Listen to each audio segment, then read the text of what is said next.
the three building trusts that Peter mentioned, West Midlands Historic Building Trust, Worcester Building Preservation Trust, and what we now know as the Wolverhampton Heritage Trust, have a long history going back 60 years. And in that course of time, we've restored about 50 properties across the West Midlands, mostly Grade 2 and above listed buildings. From Wolverhampton and Brierley Hill in the north, down to Ledbury and Warwick in the south of our area. Now, I know Ledbury is in Herefordshire and Warwick is in Warwickshire, but we do tend to stray over our borders. Between the three trusts, just to give you some examples, we've restored a 19th century office building in Brierley Hill, two 19th century cemetery chapels in Lye, which have now been repurposed as a Dudley registry office and for civil weddings, 16th century timber framed community hall in Arley Kings just outside Stourport. That's used for community events and wedding venues. 18th century magistrates court in Ledbury, repurposed for residential use.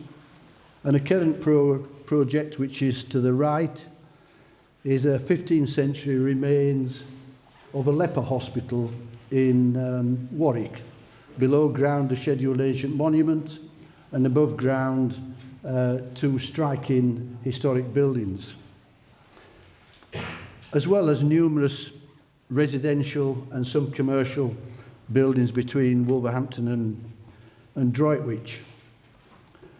So the three trusts came together in 2016 in a difficult period for us, and the three trusts were determined to continue our work, and so we came together as an informal collaboration, which we knew as the three trusts.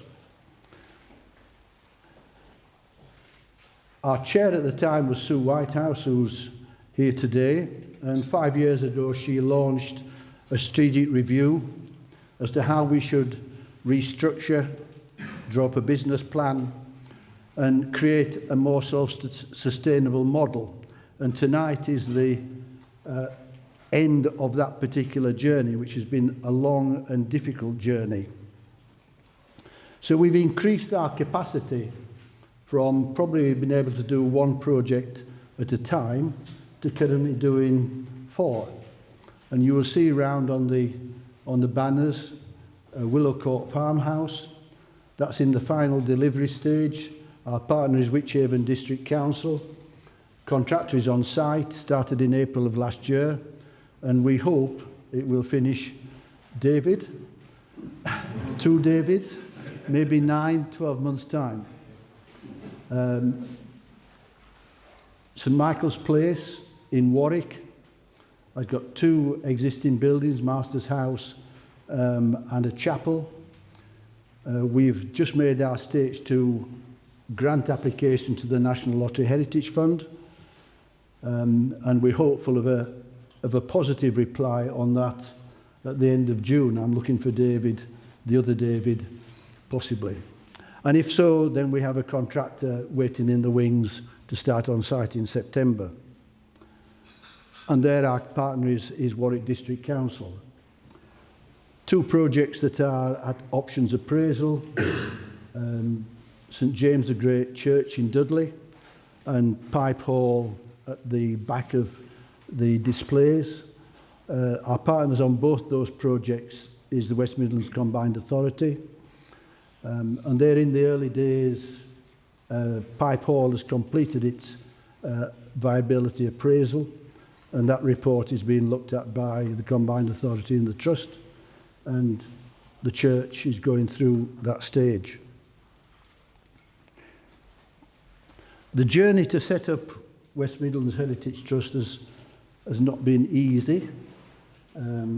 With solicitors, it's taken us probably 2 years to get through the Charity Commission consents and registration, but that we achieved a few weeks ago, and tonight is the end of what for me has been a somewhat tiresome and difficult journey to get all the paperwork and the legal documents in place. And I'd be delighted to stand down and hand over to our new chair last month, Karine here, who's going to talk about the future.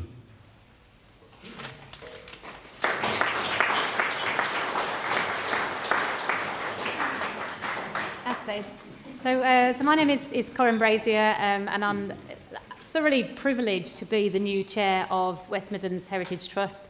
So I've thought really hard about what I could say about the future, because the past of the 3 project trusts really speaks for itself. Some really, really amazing examples of how buildings have been preserved and celebrated and given a whole new lease of life. And it's really, really exciting to be a part of taking that into the future. So I've thought about what vision have we got for the future. And I think it all comes down to 3 distinct principles. The first one is people, the trustees, the incredible trustees that have delivered all these different projects, giving so much of their time and knowledge and passion and enthusiasm. And without the trustees, none of this would have been possible. So I think it's really worth acknowledging the work of those trustees who've taken on some incredible roles and delivered some fantastic projects. But it's also important to see that we bring in a new generation of trustees and people involved in heritage, as some of those trustees who've spent decades involved in this work look to stand down or retire or have finally had enough. I think it's important that we look at how we're bringing young people into heritage, and through things like work experience placements and other opportunities where we can teach people new skills and get a whole new generation of people involved in heritage. I think that's really, really exciting. And things like initiatives where we can give veterans the chance to learn skills and get involved in heritage projects, bringing the heritage to the people and giving them a sense of pride and involvement and a connection with their community. That's really, really important and wonderful to see. The second is places. Obviously, the places that we've already been able to save and give that new lease of life to, and the 3 project trusts will continue to have that knowledge, that specialism, the knowledge of the geography, the history, understanding everything that's gone before, and having the knowledge and the relationships with those key stakeholders and funders. That's really, really important as we continue to see new projects and new suggestions coming through into the shared, the overarching trust now, seeing it moving forwards. And then the final pillar is purpose, that shared sense of purpose, having one overarching trust that can look at the strategy and the vision, and having the professional people employed to be able to have some sustainability, some dedicated shared resource to be able to perhaps bring new trusts on board, having more partners, more people and shared knowledge and passion that we can continue to see all these wonderful buildings flourish and get new leases of life. That purpose and that ambition, where we can see things constantly coming forwards with the pipeline of projects that are coming through, all the projects we've got on at the moment, and having that eye on the future and what might be possible. So I think it is a really, really exciting future. It's fantastic to be here, to be a part of this, celebrating it, and I can't wait to see how we can develop it and move things forward into the future. So on that note, I'd like to welcome Sir Andy Street, who has a long history of being involved in celebrating and supporting heritage in the region, including the West Midlands Combined Authority Heritage Task Force. So thank you very much for being here, Andy, and over to you. Thank you.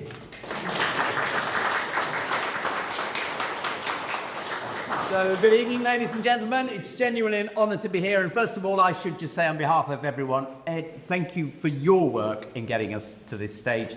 And Corinne, thank you for laying out your very infectious vision, really. So I've been asked to say just a few words to build on that, and I will emphasise the word few. Peter sent me a briefing note, and it said 2 things which are almost impossible for, in my case, ex-politicians. Be short, not hard, and be apolitical. So I've got to be short and apolitical. That's a good brief for an ex-politician. But I think we can manage that tonight, because I really did want to come along tonight. There's no forced thing at all, because I genuinely think that what you are doing is critical work. And if I can come and lend just a little bit of support and cheerleading, that's fantastic. So why is it that I think it's critical work? Now, the next bit might all sound a bit pompous and a bit complicated, but let me try to explain why I've always believed, and in my time as mayor, I tried to embody this idea that caring for our heritage was critical. And there's really just 2 sort of simple ideas behind it. The first is that if you think of youngsters in particular, trying to get them to be visionary for the future, thinking about the future, I've always believed they need to understand better where we have come from. And that sort of continuity from history to future is, to me, very important. And then if you think the second idea I just want to put to you is one about what is culture? Where does it come from? And how do we think about it? And the idea I always had for where culture comes from, it's a bit like a river. And the river keeps flowing, just like history keeps flowing. And the culture is what, the existing culture at any time, is what the river or our society has laid down over time. A bit like the sediment of a river gets dropped. And at any one time, you see the current day's culture, you see the shape of the river, but you know it is forever changing. And in the future, it will look different.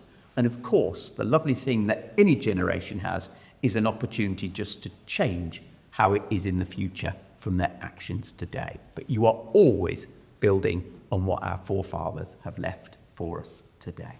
So that's the sort of image, the idea I have. And of course, that culture can be in all sorts of different ways, can't it? The written culture, whether it be in our theatre, our novels, or in our poetry. One reason I wanted to take on the chair of the Rep Theatre, so important to the past, to the future. It can be in music, of course, why we're celebrating Black Sabbath on the 5th of July, and indeed the ELO the same weekend. How that was planned, God only knows. And then, of course, our art and awful of visual art. And of course, the built environment is just another part of that culture. So you see where my belief in it comes from. And if I've had that personal view, I hope what we've tried to do recently is use what little money and what perhaps greater influence than money that we've had to put my money where my mouth is. And I did that, first of all, as LEP chair. And one of the most wonderful things we did as the Local Enterprise Partnership was actually find the missing money for the restoration of the Grand Hotel in central Birmingham. And if anyone now looks and thinks about the history of that place, it was the place that Birmingham met, and once again, it still is. And when that was our Commonwealth Games family hotel, I thought that was money well invested by the LEP. But as Mayor, I think we've done a few projects, and there's a few that escaped us. Now, my apologies at this point to those of you who are not from what I call the conurbation, because I don't know about the projects in Worcestershire and Warwickshire, in Staffordshire, my apologies. But let's just have a look at some of the things we did manage to achieve in the conurbation and pull out one or two of the obvious gaps. Perhaps the best one, if you think of what I said about kids being influenced by their history, is of course the Black Country Living Museum in Dudley. And I will use the word again, I was proud that the Combined Authority was one of the funders of their Forging Ahead project. And I was just delighted last week when it was sort of voted the best major tourist attraction, I think, not just in the region, but in the country, an incredible thing. And you see there the chain makers hall from Cradley. I mean, what does that tell us about history? I had my own birthday party in that event, in that hall, by the way. You see the Elephant and Castle pub from Wolverhampton, think of the history that occurred there, and of course now you see that whole array of 1960s shops and the rationing in the Co-op, which I think is from Halesowen. And what does that tell kids about the history of rationing? So wonderful thing. And then to Coventry. Now, I always call out Coventry, and I'm going to do it again tonight because I think they have the best approach to protecting heritage of any of our local authorities. Their trust, where they devolved incredible power from the local authority to the trust. And if you look at what they've done with Drapers Hall, what they've done with Charterhouse, and then some of the more up-to-date things, what is going to happen with the City Centre South project, giving that new lease of life to the Art Deco Coventry market. I mean, that too is a wonderful piece of their history. And if we come to Birmingham, look at the success. We didn't pay for this, the government did, but the Moseley Road Baths redevelopment through the Levelling Up Fund, that is going to be truly stunning. That, I believe, is, until it closed for its redevelopment, was the longest serving swing baths anywhere in the country. And that is coming back to how it was in 1907. We're paying for the Erdington Baths regeneration there. Of course, there was the work the Canal and River Trust did at the Roundhouse, the recent success for the Botanical Gardens, and one really a very big one that I'm so excited about and feel some responsibility for, the Tai Fu Wharf and the canal right into the city coming back with the BBC, a wonderful bit of Birmingham's history coming to life. In Warsaw, the government funded under our suggestion the Guildhall redevelopment. That's going to be a new incubator hub in one of the most traditional buildings in all of Warsaw. And in Sandwell, I'm pleased to say we funded, but have not got a final answer to the Chance Glassworks redevelopment. Now, that is so important to the industrial heritage of this region. You travel the world, see lighthouses from Tierra del Fuego to Newfoundland, and they all say the same thing: glass made in Birmingham, even though I know it's actually in Smethwick. And then we come to Wolverhampton, Pipe Hall, you've already called out, and many more that, whether it be the Combined Authority or other wonderful agencies, have actually done a brilliant job on in recent few years. But there's some challenges to us. Highbury, again, if you think of that place, Chamberlain's family home, and we haven't got the money somehow to restore that to how it should be. The Trust have done a brilliant job getting the money for the grounds, but that stands there. And perhaps the most visible one of all in central Birmingham, Central Hall, that wonderful Victorian building with literally buddleia plants growing out of the roof. That one, now on the at-risk register, we have to find an answer to. And then if you think of all the canal infrastructure that we've got here, huge progress being made. One I'd love to see open between Wolverhampton and Walsall, the Braidley Canal, where again we funded the feasibility project, because that one contains so much of the history of the maintenance of those canals. And they've two massive ones in Sandwell. Already mentioned Chance, but the Soho Foundry, probably arguably where the Industrial Revolution really did start, and that too at risk of neglect at the moment. So the list can go on. And that's why I wanted to come tonight to say all power to you. Whatever your predecessor trusts have done, there is so much work to do in the future. And you will win through, quite simply because of three things. You have the talent in this room, you have the patience. All of these projects take time. You have history on your side, for the reason I said about tell the big, long story of history, of course, and of our origins. But you also have the ability to win that funding. And the thing I learned as mayor is even if you can't see it right at the beginning, eventually the funding comes through if you've got the projects ready to go.